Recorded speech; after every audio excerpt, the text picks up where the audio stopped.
జై బీసీ, జై జై బీసీ. గౌరవ సభాధ్యక్షులు బీసీసీఎఫ్ పెద్దలు కుమార్ గారికి ఈరోజు ప్రజాప్రతినిధుల సంఘం ఆధ్వర్యంలో ఇందిరా పార్క్ దగ్గర ధర్నా పెడితే ఏ పబ్లిసిటీ లేకుండా ఇంత పెద్ద ఎత్తున వచ్చినటువంటి మా అన్నదమ్ముళ్ళకు అక్క చెల్లెళ్లకు నమస్కారం తెలియజేస్తా ఉన్నాను. ఇకపోతే అసలు విషయం మాట్లాడే ముందు మీ అందరికీ రాష్ట్రంలో ఉన్నటువంటి మన సమాజానికి రిక్వెస్ట్ చేసేది ఒకటే, యాదవ్ల, గౌడ్ల, కుర్మల, మునూరు కాపుల, పద్మశాలిల, చాకలి, మంగలి వివిధ కులాలకు సంబంధించిన వాళ్ళందరికీ నేను రిక్వెస్ట్ చేసేది ఒకటే, ఈ రోజు నుంచి మనము బీసీలము అనేటువంటి నినాదమే పెట్టుకొని ముందుకెళ్ళాలని చెప్పి నేను ఈ సందర్భంగా తెలియజేస్తా ఉన్నాను. ఎందుకంటే మనల్ని విడదీసి రాజకీయం చేసే ప్రయత్నం, కుట్రలు జరుగుతున్నాయి.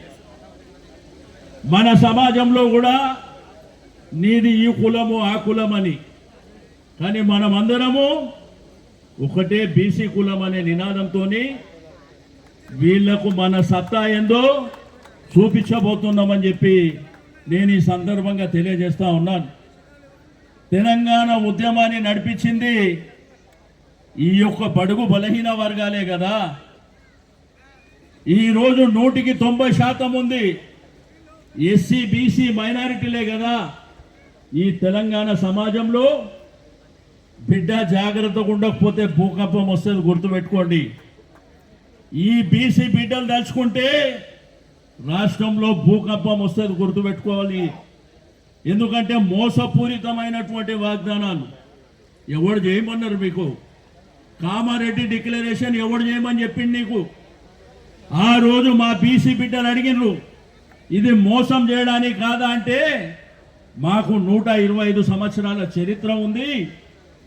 పక్క రాష్ట్రం కర్ణాటక ముఖ్యమంత్రి అయినటువంటి మన బీసీ బిడ్డ సిద్ధిరామయ్యని తీసుకొచ్చి ఈ రిజర్వేషన్ అనౌన్స్ చేపించారు. ఆ రోజు అలివిగానటువంటి హామీ 42% ఎక్కడికైనా అవుతుందంటే అవుతుందని చెప్పి నమ్మబలికి ప్రతి సంవత్సరం 20 కోట్ల బడ్జెట్లో 20,000 కోట్లు పెడతామని రకరకాల హామీలు ఇచ్చి మా ఓట్లు దండుకొని గద్దెనెక్కిన తర్వాత మాతోని డ్రామాలు చేసేటువంటి ప్రయత్నం జరుగుతుంది.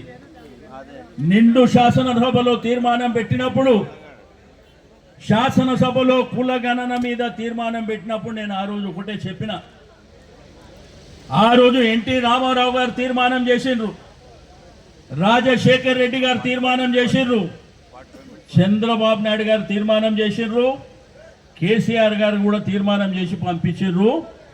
కానీ ఢిల్లీలో 9th షెడ్యూల్లో పెట్టి చట్టం చేస్తే తప్ప ఇది సాధ్యం కాదంటే ఆ రోజు హరీబరీగా సర్వే జరిగినప్పుడు అంట హైదరాబాద్ జంట నగరాల్లో 40% సర్వే కూడా జరగలే. స్వయంగా ముఖ్యమంత్రి గారు శాసనసభలో చెప్పినారు, ఇంకా 16 లక్షల మంది సర్వేలో పాల్గొనలేదని చెప్పారు. మీరు ఏ విధంగా మీరు తీర్మానం చేసి ఢిల్లీకి పంపించారు? ఒకవైపున ఢిల్లీకి పంపించిన తర్వాత ఆ రోజు కూడా మా పార్టీ పక్షాన యునైనిమస్గా ప్రభుత్వానికి సహకరించినాం. ఆ రోజు చెప్పినాం, ఢిల్లీలో డెలిగేషన్ తీసుకెళ్ళి ప్రధానమంత్రి మీద ఒత్తిడి తీసి మరి పార్లమెంట్లో చట్టం చేసి మాకు రిజర్వేషన్ కల్పించాలంటే ముఖ్యమంత్రి గారు చెప్పారు డెలిగేషన్ని ఢిల్లీకి తీసుకుపోతాని. అతి లేదు, గతి లేదు. ఇది చెల్లుబాటు కాదని తెలిసి మభ్యపెట్టే ప్రయత్నం చేసి మొన్న ఆర్డినెన్స్ తీసి ఒకవైపున తీర్మానం చేసి ఢిల్లీకి పంపించిన తర్వాత మళ్ళా ఆర్డినెన్స్ ఎట్లా జరుగుతుంది?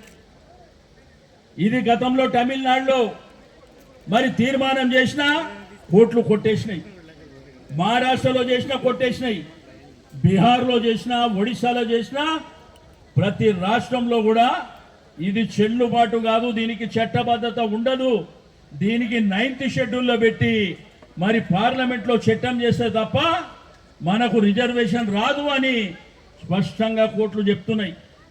అందుకే జస్టిస్ ఈశ్వరయ్య గారు కొద్ది నిమిషాల్లోనే రాబోతున్నారు. మరి వారు సుప్రీంకోర్టులో ఒక అడ్వకేట్గా మరి ఒక జస్టిస్గా పనిచేసినటువంటి వ్యక్తి కాబట్టి వారు వచ్చిన తర్వాత అతను కూడా మన బీసీ బిడ్డ కాబట్టి మరి క్లియర్గా కేటగారికల్గా వారు చెప్పబోతున్నారని చెప్పి నేను ఈ సందర్భంగా తెలియజేస్తా ఉన్నాను.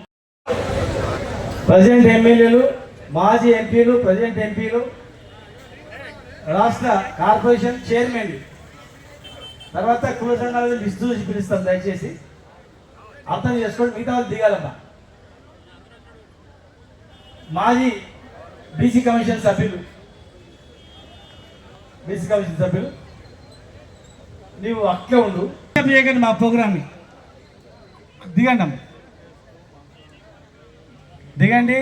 రాష్ట్ర జడ్పీటీసీల సంఘం రాష్ట్ర నాయకత్వాన్ని వాళ్ళు చూసి పిలుస్తారు. రాష్ట్ర ఎంపీపీల సంఘానికి ఎంపీలు, రాష్ట్ర స్థాయి చైర్మన్లు, సింగిల్ చైర్మన్లు, డైరెక్టర్లు అందరూ కలుపుకొని ఉంటుంది. కుల సంఘాల పెద్ద కూడా